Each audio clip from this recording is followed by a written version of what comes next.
Good morning.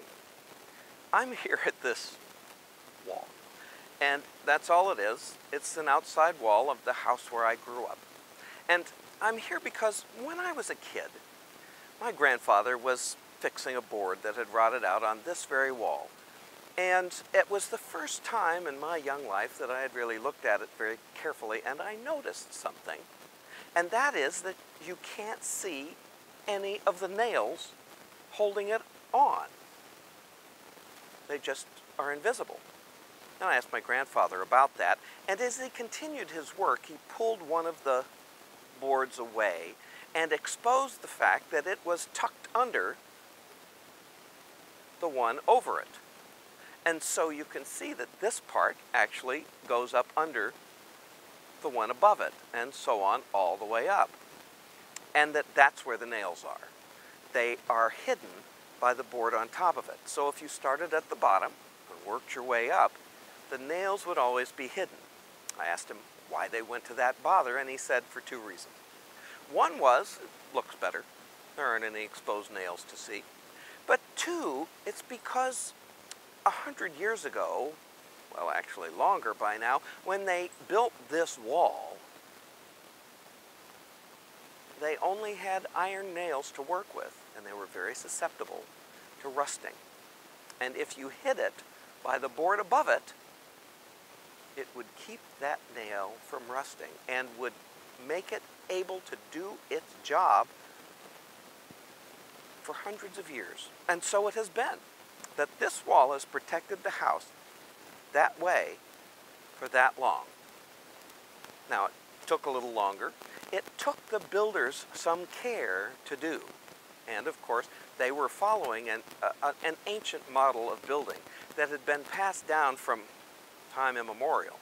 And it had been passed down because it worked so well, to the fact that here's this wall after all this time. Well, I appreciated the builders' effort in doing their work over that length of time. And I thought it was cool that A, my grandfather knew about that, and B, that the people who built the house had gone to that level of care, and that it's still here all the way from 1885.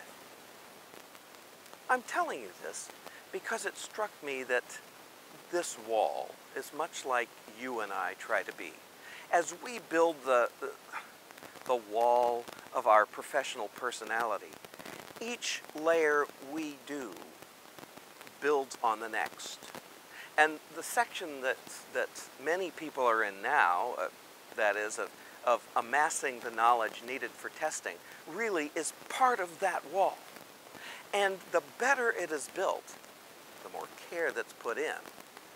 Some of it, well, like the part that tucks under here where the nails are, will be invisible in years to come.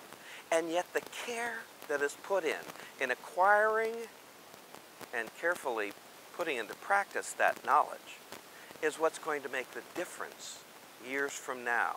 Invisible, but needed. Now, if you had gone back to 1885 and asked the builders there, they would have told you that yes, it took longer.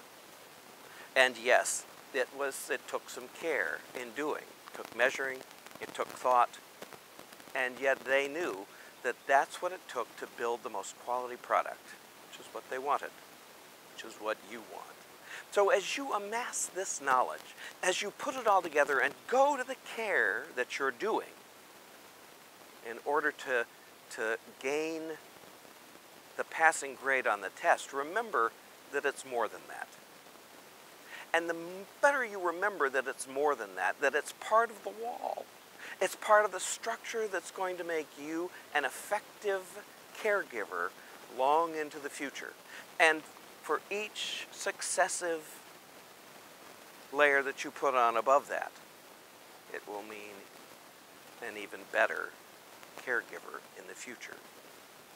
The more you do that, I have to think, the better you'll be. A, in having an attitude that you're amassing knowledge not just to pass a test. And B, that as you walk in there, you'll do it with the sure and certain knowledge that you are adding to that wall, even as you add to your fund of knowledge. I hope